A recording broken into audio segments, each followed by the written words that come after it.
Good luck to you, sir. Thank you. Let this be a memorable day, sir, for all of us. Sure.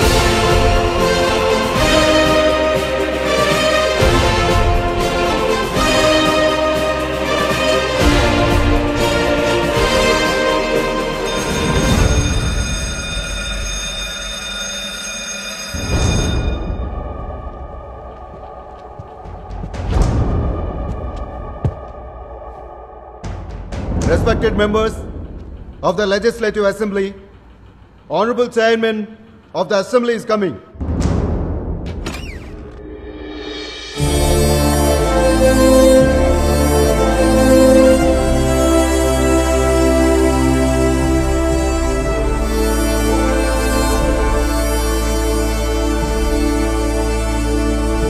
The right to recall, vote వేసి గెలిపించుకున్న తమ ప్రజాప్రతినిధి పనితీరు పట్ల సంతృప్తిగా లేకపోతే 5 సంవత్సరాల కాలపరిమితి కంటే ముందే ఆ ప్రతినిధిని తిరస్కరించే అధికారం ప్రజలకిచ్చే బిల్.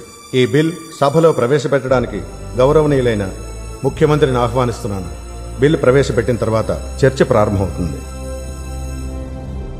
సార్, గవర్నమెంట్ అంటే కేవలం ఒక వాక్యం మాత్రమే కాదు, ఒక ఆత్మ ఉన్న, జీవం ఉన్న, అస్తిత్వం ఉన్న ప్రజల కోసం పనిచేసే వ్యవస్థ. ఈ వ్యవస్థను ఎన్నుకునేది ప్రజలే. అందుకే తామెన్నుకున్న ప్రతినిధులు ఎంతకాలం అధికారంలో ఉండాలో తీర్మానించే అధికారం ప్రజలకే ఉండాలి.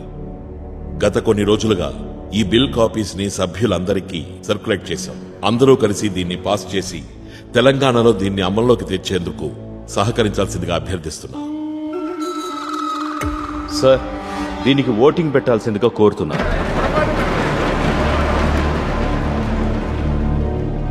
ఇక్కడ మా పార్టీ అధికారంలో ఉందని, వాళ్ల పార్టీ ప్రధాన ప్రతిపక్షం అన్న విషయాన్ని గౌరవనీయులైన ప్రతిపక్ష నాయకులు కొంచెంసేపు మర్చిపోవాలి. అందరం కలిసి ఏకగ్రీవంగా ఈ బిల్ని పాస్ చేద్దాం. భావితరాల మేలు కోసం దీన్ని వారసత్వంగా మనమిద్దాం. సార్, వేరే ఏ రాష్ట్రంలోనూ వేరే ఏ గవర్నమెంట్ ఇలాంటి బిల్లుని సభ ముందు పెట్టలేదు. అందుకే మేము ఏకగ్రీవంగా ఈ బిల్ని పాస్ చేయాలనుకోవట్లేదు. సార్, దయచేసి ఓటింగ్ పెట్టండి.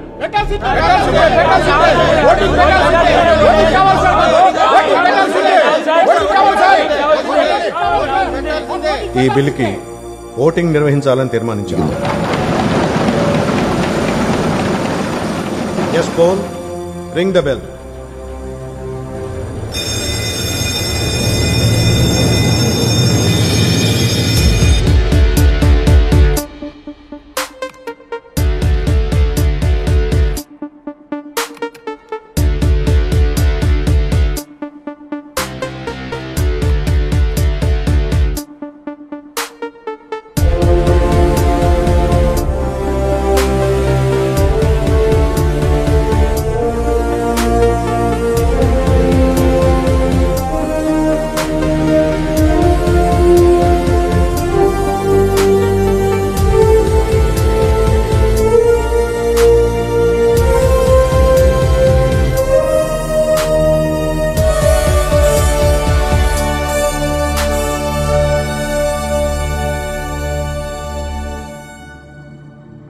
పద్నాలుగు మంది ఈ బిల్లుకు అనుకూలం.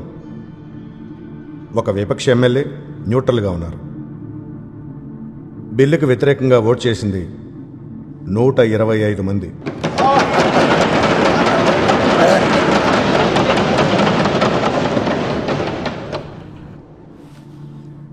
ఈ బిల్లుని సభ తిరస్కరించింది.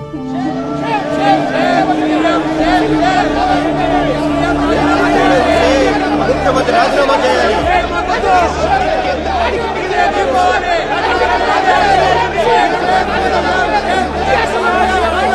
ప్లీజ్ వెళ్ళి కూర్చోండి.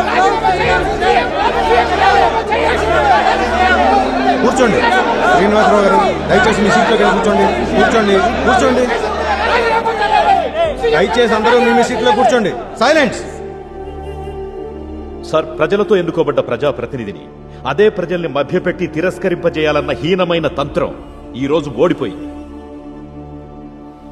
సార్, ఈ రాష్ట్రంలో ఉన్న ప్రజాప్రతినిధుల్ని దొంగలుగా, దోపిడీదారులుగా చిత్రీకరించడానికి, సొంత ప్రయోజనాలను రక్షించుకోవడానికి ఈ సభలో ఉన్న ఏకైక స్వచ్ఛమైన నాయకుడు సీఎం ప్రయత్నించారు. ఇప్పుడే, ఇక్కడే, ఈ క్షణమే సీఎం రాజీనామా చేయాలి. స్వచ్ఛమైన ముఖ్యమంత్రికి ఇది ఒక చరిత్రాత్మకమైన ఓటమి సార్. దారుణమైన బిల్లు సార్ ఇది. దీనికి గాను రాజీనామా కాకుండా ఇంకేం డిమాండ్ చేయగలరు సార్? ఇంకా ఒక్క నిమిషం కూడా ముఖ్యమంత్రికి ఆ స్థానంలో ఉండే అర్హత ఏమాత్రం లేదు. ముఖ్యమంత్రి రాజీనామా చేయాలి. సార్, వీళ్ళు కావాలని గొడవ చేస్తున్నారు. అనవసరంగా రాజీనామా మంటగలుపుతున్నారు.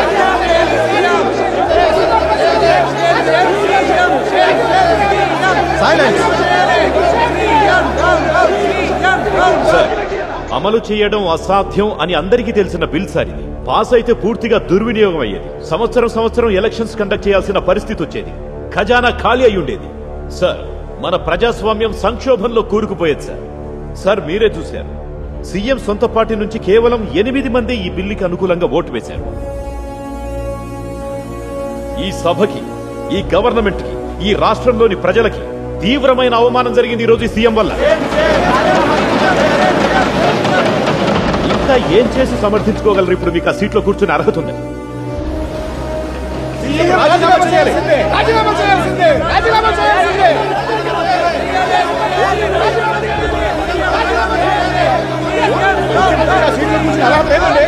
దయచేసి అందరూ మీ సీట్లో కూర్చోండి.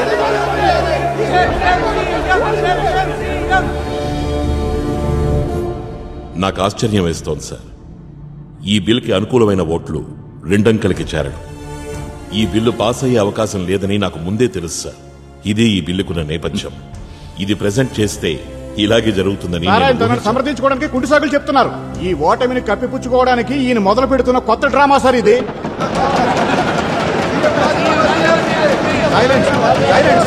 ప్లీజ్ కూర్చోండి. Please let him complete.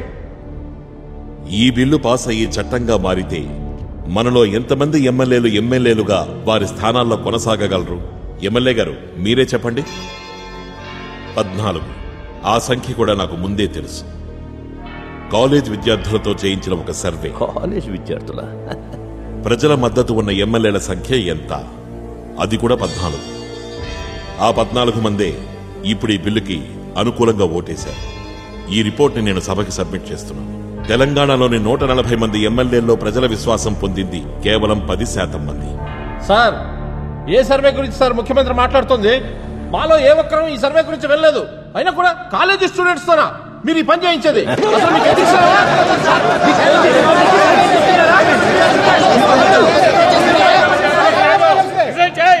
Sir, కొద్దిసేపటి క్రితమే ప్రతిపక్ష నాయకుడు చెప్పారు, ఈ బిల్లు చట్టరూపం దాలిస్తే సంవత్సరం ఎలక్షన్స్ కండక్ట్ చేయాల్సి వస్తుంది, దానివల్ల ఖజానా ఖాళీ అవుతుందని. నిజం చెప్పాలంటే ప్రతిపక్ష నేత కూడా ఆయన మాట్లాడిన దాన్ని బట్టి ఈ బిల్లుకి పరోక్షంగా మద్దతిచ్చారు. అధ్యక్ష, ఈ చట్టం గనక అమల్లోకి వస్తే ప్రజాప్రతినిధులు తమ బాధ్యతను ఆత్మనిబద్ధతతో, కార్యదీక్షతో నిర్వర్తిస్తారు. వాళ్ల స్థానాన్ని నిలబెట్టుకోవడానికి ఎంతైనా కష్టపడతారు. అప్పుడు చీటికి మాటికి ఎలక్షన్స్ రావు, ఖజానా కూడా ఖాళీ అవ్వదు. ప్రజలు తాము ఇష్టపడ్డ, కష్టపడే నేతని వదులుకోవడానికి సిద్ధపడే ఛాన్సే లేదు. సార్, ఇక్కడ విప్లవం సృష్టించాలను ఈ రాష్ట్రంలో నిజాయితీపరుడైన రాజకీయ నాయకుడిని నేనొక్కడేనని ప్రూవ్ చేసుకోవడానికో కాదు ఈ బిల్లు ప్రజెంట్ చేసింది. ఈ పవిత్రమైన అసెంబ్లీలోకి మనం ఎలా అడుగుపెట్టగలిగాం? మనలోని ఒక్కొక్కరి పేరు ఈ హాల్లో ఉన్న చైర్స్ మీదకి ఎలా ప్రింట్ అయి వచ్చాయి? ఎవరైనా ఆలోచించి చూశారా? మనకి ఓటేసిన ప్రజల దయ వల్ల. వాళ్ల కోసం పనిచేయడం మనందరి బాధ్యత. వాళ్ల కోసం మాత్రమే పనిచేయాలని మనకి మనం చెప్పుకోవాలి. సార్, అధికారం ఎవరిని అవినీతిపరుని చెయ్యదు. మనుషులే అధికారం రాగానే అవినీతిపరులవుతున్నారు. ఒకే ఒక చిన్న సంతకంతో ఒక పెద్ద మంచి కార్యం చేయొచ్చు. అదే సంతకంతో చెడు కూడా చేయొచ్చు. మనస్సాక్షికి విరుద్ధమైన ఏదైనా పనిని ప్రారంభించేటప్పుడు లేదా అలాంటి ప్రేరణ కలిగినప్పుడు చేతి వేలి మీద ఇంకు గుర్తు వేయించుకుని మనకు ఓటేసి గెలిపించిన జనాల మొహాన్ని గుర్తు తెచ్చుకోండి. సార్, జనం ఓట్లేసి గెలిపించిన వాళ్ళమే ఇక్కడున్న వాళ్ళందరం. దాన్నలా ఉంచితే దాన్నలా ఉంచితే అసెంబ్లీకి కొన్ని నియమ నిబంధనలు ఉంటాయి. చట్టాలు చేసే అధికారం అవకాశం మనకే ఉంది, మనమే చేస్తాం. ఆ అధికారం భారీ మెజారిటీతో తిరస్కరించిన ఒక బిల్లు గురించి పదే పదే అనుకూలంగా మాట్లాడుతూ ముఖ్యమంత్రి సభను అవమానిస్తున్నారు. సార్ ఈయన గ్యాలరీని ఉద్దేశించి మాట్లాడుతున్నారు. సార్, గౌరవనీయులైన ప్రతిపక్ష నేతకి ఈ విషయం తెలిసినట్లేదు. సాధారణ ప్రజలుండే స్థలమే ఆ గ్యాలరీ. వాళ్ల కోసమే, వాళ్ల హక్కుల కోసమే నేను మాట్లాడేది. కానీ మనలో ఎవరైనా ఈ గ్యాలరీ ఎక్కడుందో చూశారా? అదిగో, మనం కూర్చున్న ఈ స్థానం కన్నా చాలా చాలా పైనుంది. సార్, ఈ సీఎం దేని గురించి మాట్లాడుతున్నారు? ఇది ఆవేశపూరిత ప్రసంగాలతో అమాయక ప్రజలను రెచ్చగొట్టే ఎన్నికల సభ కాదు, ప్రజాస్వామ్యానికి అతి పవిత్రమైన అసెంబ్లీ ఇది. ఇక్కడ ఎక్కడుంది సార్ ప్రజాస్వామ్యం? అక్కడ కూర్చునున్న వాళ్ళకి ఒక్క వాక్యమైనా మాట్లాడే హక్కుందా? కనీసం వాళ్ళకి ఇక్కడికి వచ్చి నిలబడే అవకాశం కూడా లేదు. వాళ్లు చేయగలిగిందల్లా ఓట్లేసి గెలిపించుకున్న తమ ప్రతినిధుల మాటలు, వికృత చేష్టలు అక్కడే కూర్చుని నిశ్శబ్దంగా చూస్తూ వాళ్ళ సహనాన్ని పరీక్షించుకోవడమే. సార్, ఇది అసెంబ్లీ సార్. ఇక్కడ కొన్ని నియమాలు, నియంత్రణలు పాటించాలి. కొంచెం కృతజ్ఞత ఉండకూడదా సార్ వాళ్ళ మీద మనకి? నాతో మీతో పాటు ఇక్కడున్న వీళ్ళందరికీ అన్నీ ఇచ్చింది వాళ్లే. మనం నివసిస్తున్న ఇల్లు, మనం ఉపయోగిస్తున్న వాహనాలు, మన ఫ్రిడ్జ్, టీవీ, మనం తింటున్న తిండి, మనం వేసుకునే దుస్తులు, ఇవన్నీ మనకిచ్చింది వాళ్లే. వాళ్ళు అధికారంతో మనల్ని శాసించాల్సింది. మనల్ని చూసి వాళ్ళు కాదు, వాళ్ళని చూసి మనం సార్ లేచి నిలబడాల్సింది. ప్రజాప్రభుత్వం అంటే ప్రజల్ని పరిపాలించడం కాదు సార్, ప్రజల కోసం పరిపాలించడం. అధ్యక్ష, నా రాజీనామా కోసం గొడవ చేస్తున్న ఈ ఎమ్మెల్యేలు అంత కష్టపడాల్సిన అవసరం ఇంకా లేదు.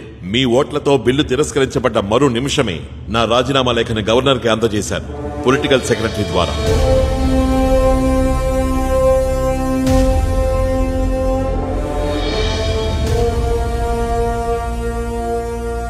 సార్, మీరు అనుమతిస్తే నేను ఇంకో 2 మాటలు మాట్లాడతాను.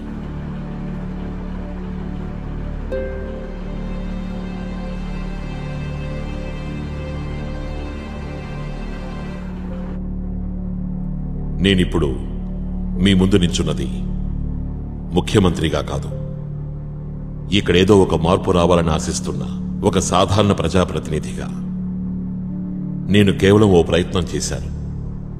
దీనికి కొనసాగింపుగా నా తర్వాత 2వ లేదా 5వ లేదా 7వ లేదా 10వ ముఖ్యమంత్రి దీన్ని అమల్లోకి తీసుకొస్తాడు. నేను నిమిత్తమాత్రుడంతే. ఆ విశ్వాసంతోటే నేను రాజీనామా చేశాను.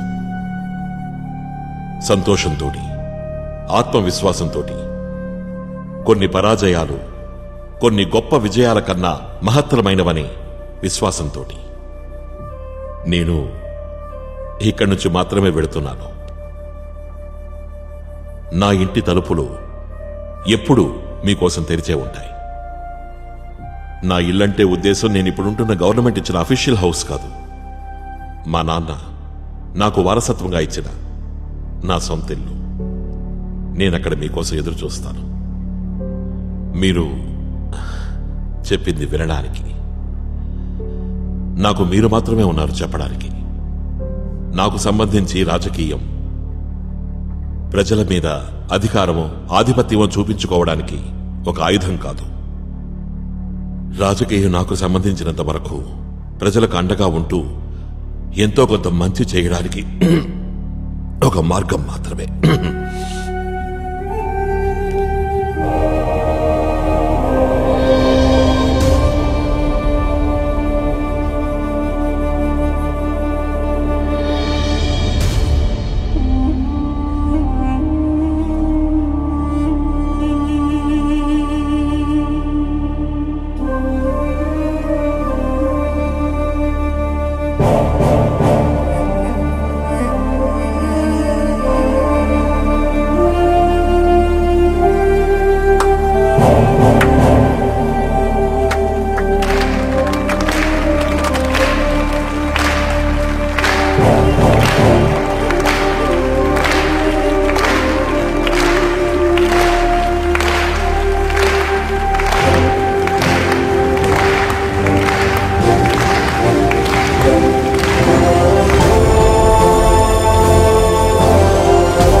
ఈ రోజు అసెంబ్లీలో ప్రవేశపెట్టిన రైట్ టు రీకాల్ బిల్ సభ్యుల తిరస్కరణకు గురికావడంతో ముఖ్యమంత్రి కల్లూరి చంద్రన్ తన పదవికి రాజీనామా సమర్పించారు. అందరినీ షాక్ కి గురి చేస్తూ ముఖ్యమంత్రి కల్లూరి చంద్రన్ తన రాజీనామాను డిక్లేర్ చేశారు.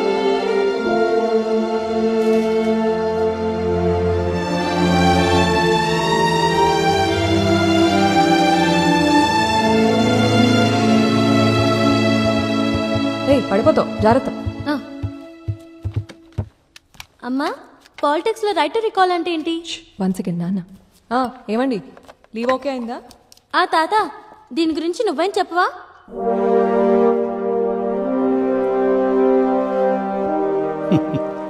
ఇది మీ సంజయ్ మావయ్యని అడిగి ఇంటికి వచ్చాక వాడే నీకు దీని గురించి బాగా ఎక్స్ప్లెయిన్ చేయగలడు. దీన్ని ఫస్ట్ టైం అసెంబ్లీలో అప్పటి ముఖ్యమంత్రి ప్రవేశపెట్టాడు. ఆ ముఖ్యమంత్రి పేరేంటి? ఇప్పుడున్న ముఖ్యమంత్రి పేరేంటి?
ఇది మార్పుకొచ్చిన మద్దతు. ఈరోజు మనం చూపింది లోకం మొత్తం రేపు అనుసరించే అద్భుతమైన మార్పు. ఇంకు మరక పూయించుకున్న మీ చూపుడు వేలే నన్ను ముందుకు నడిపిస్తోంది. ఈ రాష్ట్రంలో ఇక నుంచి అధికారం ఏ నాయకుడికి లేదు, ఏ మంత్రికి లేదు. మీరే నంబర్ 1.